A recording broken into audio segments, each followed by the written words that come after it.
Good afternoon. My name is Benjamin Greenlee, and I'm here to introduce you to REDF's Capital Readiness Toolkit.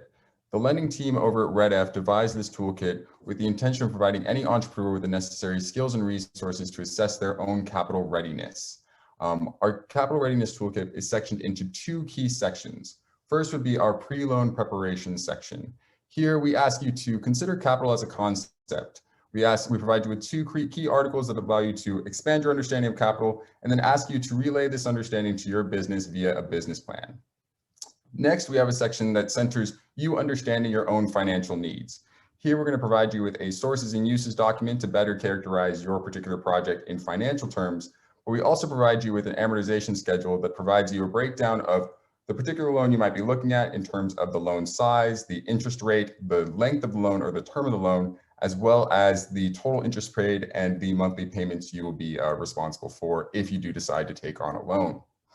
Finally, we provide you with an opportunity to put on the lens of an underwriter and to understand your financial picture through a key set of financial ratios, such as a debt to equity ratio, a current ratio, and also your debt service coverage ratio. So that is entirely our first section of our capital readiness toolkit, but secondarily, we offer you a lending reference guide. Here it is our goal to demystify the lending process for you. So here we provide you with an example of a loan application process, a look at our underwriting due diligence checklist here at REDF or REDF's impact investment practice. Then we also have a breakdown of some business structures. If you'd like to have a better understanding of an LLC or a sole proprietorship, we provide some key definitions and a bit more information there. Finally, if it is time for you to take on that capital, you may be wondering who is this information relevant to and what types of lenders does this prepare me to access? So we provide you with a key list of alternative lenders that you may want to look at if now is the right time for you to take on that capital. So as I mentioned before, we're going to begin by having you consider capital. So we ask you to read two articles. The first would be Core Drivers of Success, Growth Capital. Here we help you to understand capital as a growth instrument. We explain to you that sometimes taking on capital allows us to free up some space to scale further. So say you're an entrepreneur that's running a restaurant or maybe perhaps a set of retail stores. That growth capital may allow you to expand your operations by either adding additional staff or say operating or pushing for a second location. So really reading through this article allows you to understand capital as a growth mechanism. The second article we offer up here is Capital for Social Enterprise Debt. So as we understand, debt is a complex, financial instrument. Here we allow you to understand what types of lenders offer debt and some key considerations you may want to take into this as a social enterprise or a small business owner if you're considering debt as the right investment mechanism for you. Finally, with this understanding, we ask you to take that reasoning and that lens and apply it to your own business via a business plan. We like to say that a business plan helps to anticipate business needs, including when capital or loans will see the biggest return. So we ask you to take that information, look back at your business plan, and really determine, is right now the right time to look at capital or debt? If you haven't yet produced a business plan, we do provide you with a link to redfsworkshop.org. Here we provide you with the opportunity to create a profile and also really kind of take you through the steps of actually setting up your own business plan. So let's go ahead and click this link and see what we get. So right here, this is REDF's workshop. You'll see that I'm already signed in up here as Benjamin Greenlee, but we also do have, our business plan template for you. You'll be able to download the spreadsheet and really kind of start moving through that process of thinking through your business from a top level kind of perspective. Okay, so after we finish up with considering capital, we really want you to take the time to understand your financial need. I always like to say that when you're taking on capital, it's not only accessing that capital, you're really accessing debt and simultaneously accessing an interest that you have to repay. So what we ask you to do for us is to really kind of conceptualize your project. Think through what your project will be in larger buckets. So say if we take that example of you're going to be expanding to a new location. Will that take, the purchasing of the location, say purchasing of some HVAC equipment, that type of thing. These would be our uses. At the same time, we have to think of how we're going to pay for this or the sources that we'll be pulling this capital from. That's what we can think of our sources and uses document as. Or to say it more clearly and concisely, a sources and uses spreadsheet communicates all sources of funding and capital budgeted towards a particular project, while grouping costs into larger subcategories or uses. This document points to how funds will be sourced and allocated while helping determine the loan amount requested. By thinking this through, you really get a good idea of your loan, or not your loan, your particular project and what you may need. And also you provide yourself with a tool of quickly communicating this to a potential lender or investor. The second piece of the Know Your Needs section is our amortization schedule. An amortization schedule in simple terms is just your loan repayment schedule. It tells us your desired loan amount, your interest rate, your term in years, and also outputs what our monthly payments will be and what our projected interest expenses will be. So how much you'll pay in interest over the life of that loan. So to access these modules, we provided you with a link right here. So I'm going to jump right on over right now to our module workbook. So here you should see our Capital Readiness Toolkit modules. Again, we have an introductory page here that kind of revisits what we were just talking about before, and then also provides you with our first tab, our sources and uses documents. So here you'll be offered a bit more of an explanation of what a sources and uses document is meant to accomplish and why it's worth taking the time to fill it out. We also provide you with a step-by-step guide on how you will complete this document in particular. We basically ask you to put together a brief project summary. So in this case, expanding to a second location, and let's just say restaurant. And if I misspelled that, I am ashamed. But so now for our sources, we would come in here, we would say, okay, we're looking for a loan. So we can just come right in and say a loan. Well, let's say we need a $200,000 loan to accomplish this. So we just hardline it in. And then we come right here, and this section, we basically say, is this particular source of funds secured or are we still prospecting? Let's go ahead and say for our purposes, we're still prospecting this particular source of funds. We then also have our use of funds. So in this case, we're going to go ahead and say just top line expansion to second location. And let's go ahead and call this acquisition and say we're acquiring the actual property itself.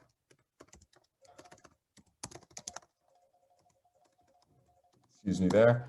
And then say we're also going to be looking at some equipment purchasings. All right. And so let's just say that we're breaking it down even. So we're going to be spending $100,000 on that acquisition and $100,000 on some additional equipment for that new facility.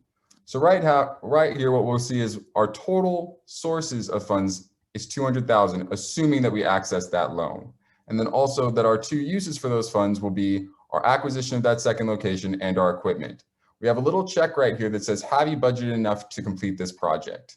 If your sources meet the amount, or if your sources and uses balance out, then this will appear yes with a green, or with a green box or a green highlight. If you have not, then it'll say no, and it's just a little trigger to go back and take a second look at where you may need to say raise a little bit more funding, or how we need to look at this project a little bit different, and maybe reprioritize what will fall into this particular loan request. So after we have this kind of in our mind, okay, we're looking at a $200,000 loan to fulfill this acquisition.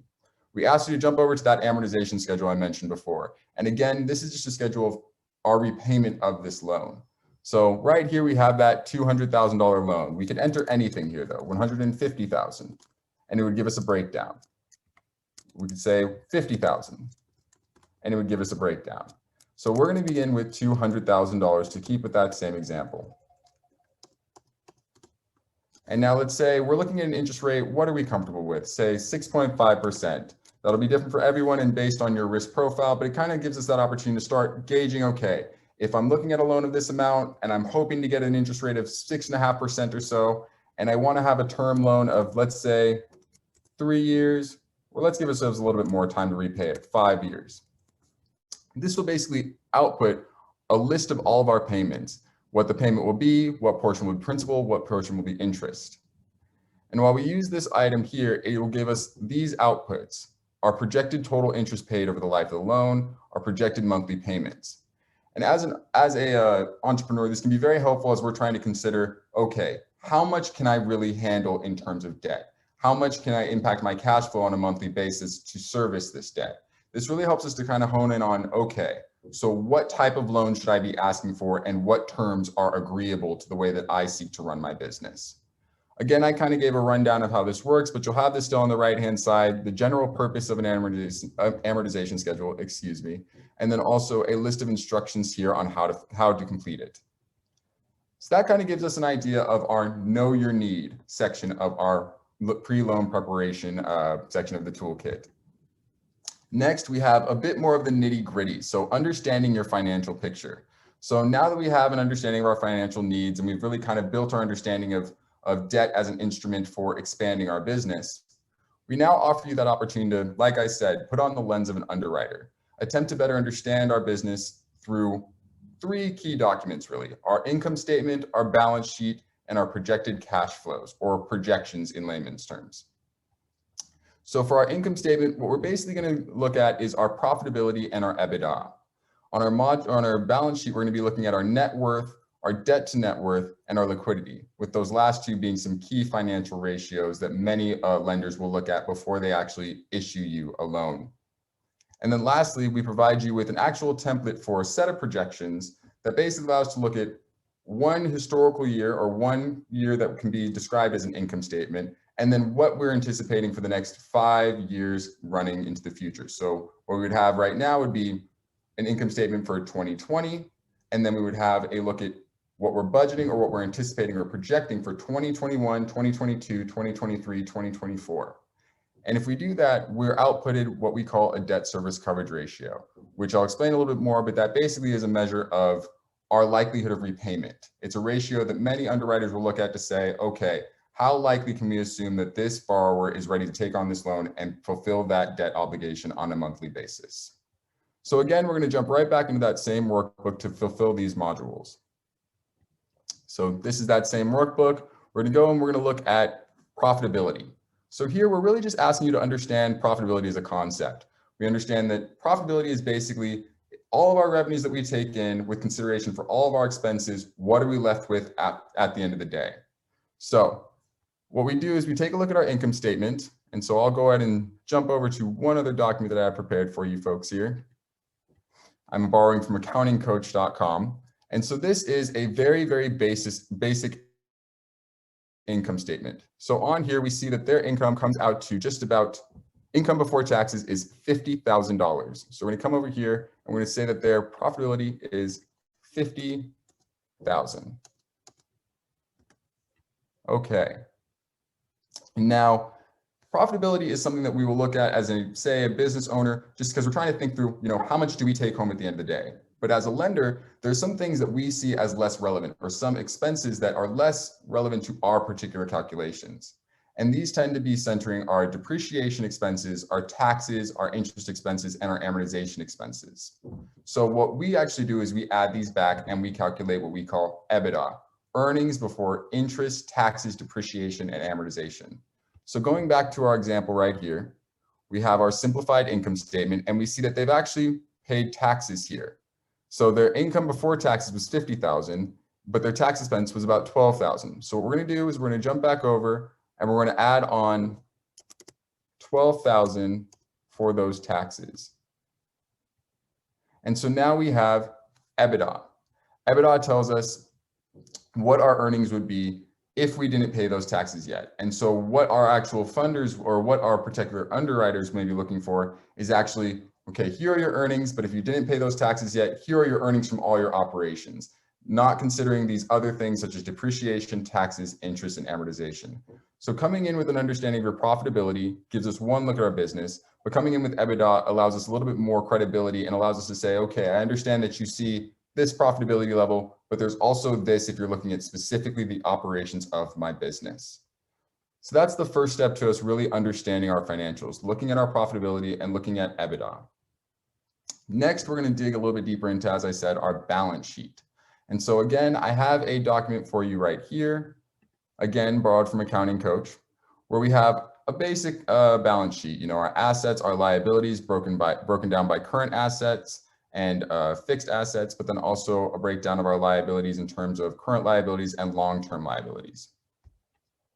So the first thing we're going to want to look at is our net worth. Our net worth is a calculation of all business assets minus all business liabilities. It illustrates what the business would be worth after all assets are sold and all debts are paid. So jumping right over, we have a total assets of $770,000. So we're just going to borrow that number and throw it right in here. What were your total assets for the last year? $770,000. Oh, and let's make that column a little bit bigger. And then now what were your liabilities for the close of last year? I believe it was 481,000. So we'll input that here, 481,000. And we see that our net worth is 289,000. So that basically is, one, gives us an idea of just the tangible worth of our business, but it also kind of signals to a particular lender, here's the collateral that you have in this business. If all things go wrong, here's their recourse. Ultimately, what this does is it strengthens your application the higher your net worth is. Now, since there is a little bit of logic built into this, since we already filled in what our net worth, or what we've already calculated what our net worth will be, that funnels right down into our debt to equity ratio. So we're going to have our net worth right here, 289,000, and then our total liabilities just carried down from above. And we get a debt to equity ratio of 1.664. You could really just think 1.6. So the debt to equity ratio, or debt to equity ratio, or excuse me, the debt to net worth or debt to equity ratio it illustrates what portion of the business assets are funded by liabilities.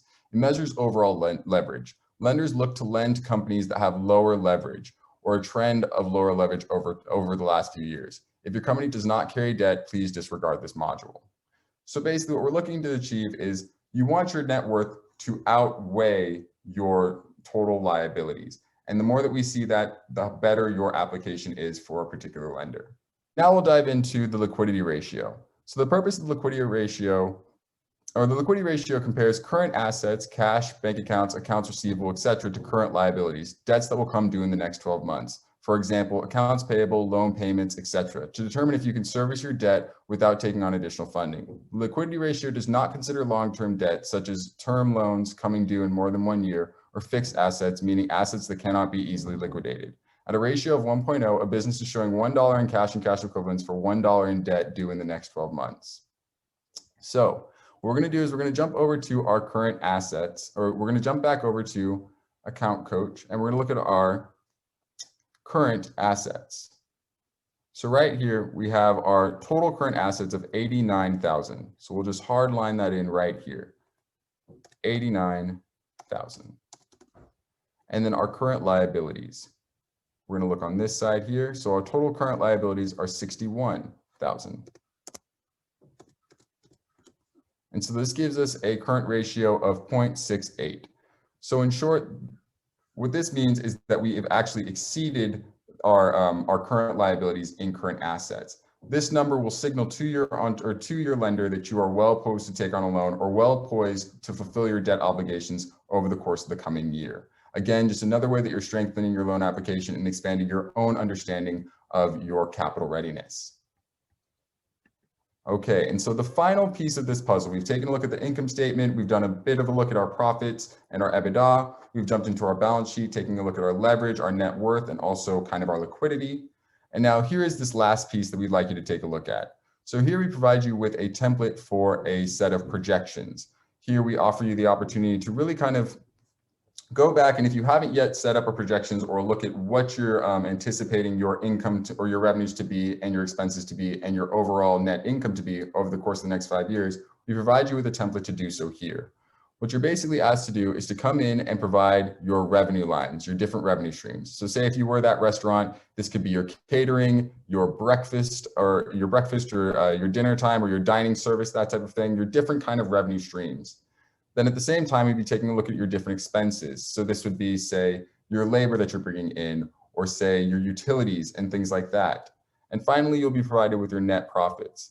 What you want to do is really kind of think through your historical profitability, your historical expenses, and try and put together a set of assumptions to best estimate what this is going to look like in the coming years.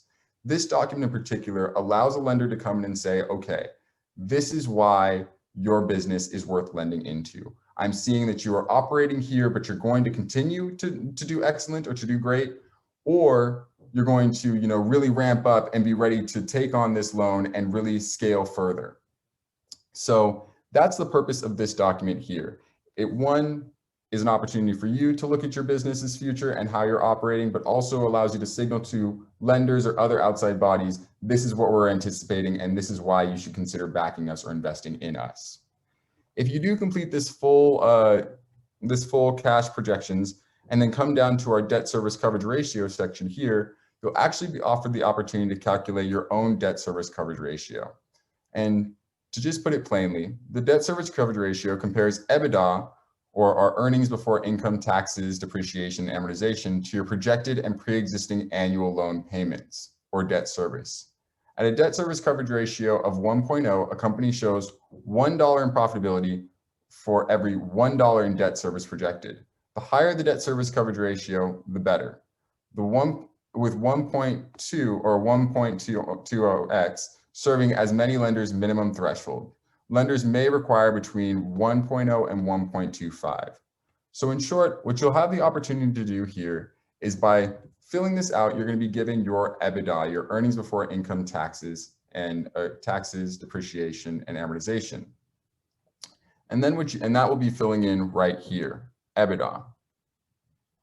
What we can also ask you to do too is you can come in here and you can fill in what your projected debt will be, your proposed debt. So this actually draws right back from our amortization schedule back here. So we're taking 12 of these payments calculated and filling it in here. So 12 payments for that $200,000 loan to expand your restaurant, or 1 year's worth of payments, will come out to $46,000. And so your EBITDA, if we jump back here and pull that, was $62,000.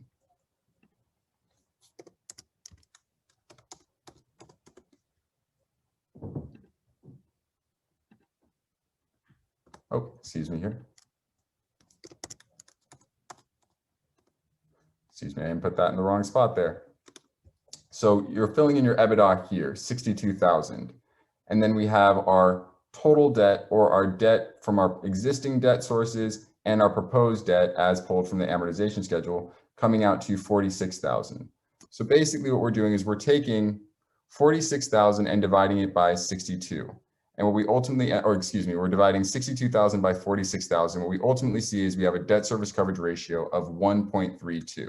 And as we stated before, the higher our debt service coverage ratio, the better, with our minimum threshold usually being a 1.2.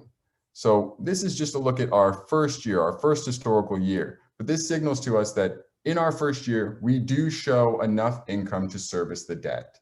As you continue to fill in your projections throughout the next 5 years and kind of start to hone in on our key assumptions to best estimate what our revenues will be, what our expenses will be, and ultimately what our EBITDA will be, we can get an idea of whether or not we'll be able to maintain that debt service coverage ratio, if we'll be able to maintain that repayability.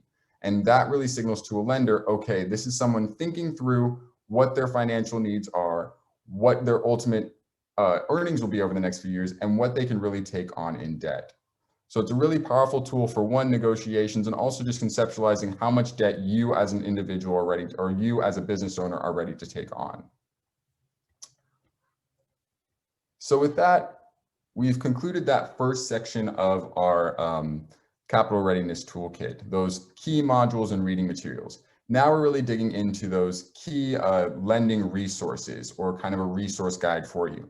As we mentioned, we want to demystify the lending process. So we want to show you what the process looks like from the lender's perspective.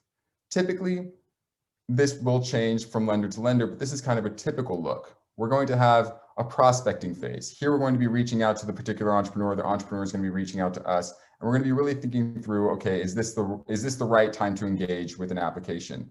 We're going to do a quick mission and portfolio fit screen. This is just a rough idea of, okay, are the financials looking top of the line or from just a top level looking correct? Does this fit our particular mission as an organization if we are a nonprofit operating from a lending mission? And those types of things. If that all kind of hits on that first level, we're then going to take it to that step of inviting you to complete a preview application with us. From that preview application, we're really going to start to look at those financials a little bit more, run those ratios that I mentioned before. We're going to want to see that sources and uses document. We're going to probably draft up an amortization schedule. And if you've completed this toolkit, you're already familiar with these terms as they come up. You have a level of familiarity. You can even provide some of these documents if they're requested of you and the lender is not ready to prepare them themselves. And what the lender will then do is take this for a preview memo approval, just kind of a baseline approval that this deal can carry water and we're looking to learn more. At that time, you may or may not receive a term sheet. A term sheet just gives a rough outline of what this deal will look like if it carries forward. At that point, you can expect an underwriting due diligence process. Here, you're going to be digging in a little bit more, so having deeper conversations about maybe potential competitors, potential risks and key mitigants, and that type of thing. Once you have that full loan packet together or a credit memo, then you're actually put forward for a loan approval. Many different lenders will have different approval processes. Some have, an immediate approval if you, wait, or if you meet a certain level of risk, or if you, if your risk is not at a certain level, then you can be auto-approved. Or you may be asked, or you may be reviewed amongst a executive loan committee with an actual voting power. And at that point, you'll see whether or not your loan has carried weight and is approved or declined. If your loan is approved, then you're moved on to loan closing, where you'll finalize all documentation and move forward to funding. So this is what we imagine the typical loan process to look like. And now, speaking to that underwriting due diligence checklist, I won't read this all the way through because you'll have the opportunity when you get this toolkit in your hands. But basically, this is what we see as the checklist of things you need to accomplish on your side as the entrepreneur looking to access this particular loan. So the first thing we say is have a brief introduction to your social enterprise, or if you're not operating a social enterprise, to your small business or what have you. Be prepared with a concise and compelling elevator pitch. If you don't yet have one, we've actually provided a bonus article for you right in here called Tailoring Your Pitch, where you can learn a little bit more of how you might tailor your pitch or your elevator speech for whomever you need to. Second, we ask you to outline that use of funds. That's something that you've accomplished now in your sources and uses document. And then we ask you to prepare and review those financial statements. So not only having them, but kind of getting familiar with them, taking that time to understand your financial picture as we did in the final modules of the toolkit. And then we're also going to ask for you to have a better understanding of your leadership. Explain to us, who are those governing bodies with you? Who is your CEO? Who are your board members? That type of thing. And from time to time, we'll ask for bios just to understand who we're really investing into and what the operation looks like from within. Fifth, for a lot of us social enterprises out there, or a lot of us impact investors and lenders, we want to understand the social edge to your operation. So say, if we take that example I had formerly of a restaurant expanding to a second location, say you hire from underserved youth or at-risk youth. That's something we would want to hear more about, because we're not only looking to understand the financial return, we're looking to understand that social impact return as well. So remember to bring that to the forefront as well. And then the final thing that we offer here is just kind of a look at some key documents you'll need as you move through this process. So we talked about your financial statements, but we're really kind of looking to see about 3 of those typically, 3 years of your financial statements. That may vary per lender, but if you can hit that mark of 3 years, that's really a good place to be. We also ask for a debt schedule summarizing pre-existing debt. This helps us really kind of factor in our debt service coverage ratio, on a global scale. We can look at not only our proposed debt, but the other debt that's currently on the books. And then, as we also mentioned, the cash flow projections, just to look at what your business is currently doing and what you're anticipating for the coming 5 years. And finally, just an explanation of your different business lines. Say if you are that business that I mentioned before, the restaurant, are you offering catering? Do you also offer in-house or dining service, to-go service? Where does the majority of your revenues come from? What are you investing into currently? This helps us conceptualize what's working in your business and really maybe what else or why you may be investing in one particular line over another. And then second to last, we have our business structures here. So as I mentioned before, I think it's great for every entrepreneur to understand, the different structures a business can take and the legal implications thereof. While this is by no means an exhaustive list, it gives you a quick idea of, okay, we can operate as a nonprofit, an LLC, a C Corp, a B Corp, or a cooperative. And if you'd like, you can take a little bit more time to jump onto the SBA's website and learn more about this. But at the same time, too, this gives you kind of a top level understanding of these different business structures. Okay, and lastly, we did mention that we want to kind of tell you where all of this information is relevant or who you can take this information to. So here are a couple of alternative lenders that operate in the space. We have the Small Business Administration that consolidates a list of microloan programs and provides you with a list of lenders operating in the space. So you can use that link right there to go ahead and jump onto their website and read through a list of microloan lenders. We also have community development financial institutions. These institutions are tasked by the United States Treasury to go out and create an equitable economy that works for all. CDFIs find their focus in a number of different areas. Some do, the weatherization of homes. Others focus on a number of different areas, but there are many that find their niche in the supporting of entrepreneurs. So you can use the CDFI locator via that link there to kind of define your particular lending need, for instance, a business loan, and then you can kind of search through where the alternative lenders are and who operates in your area. We also have, in addition to the list of alternative lenders, a look at pro bono business support providers such as Pacific Community Ventures business advising program, where they'll pair you with an entrepreneur that will allocate, I believe, up to 5 hours of time to your business in a given month. They have a variety of different specialties such as accounting, HR, and a number of different areas. And then we also have the SBDCs that are great for one-off, kind of meetings and support, and a number of other things there. We also do provide a link to SCORE here too. And then outside of that, we did mention that a lot of the audience for this will be social enterprises.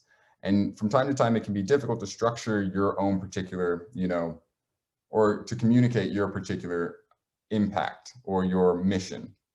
So what we offer is a couple of sample impact reports. This is a document that might be an additional resource that you can provide to a lender beyond your income statement, balance sheet, and cash flow projections to kind of help suss out not just that financial return, but also the impact that you're seeking to bring about through the use of this loan.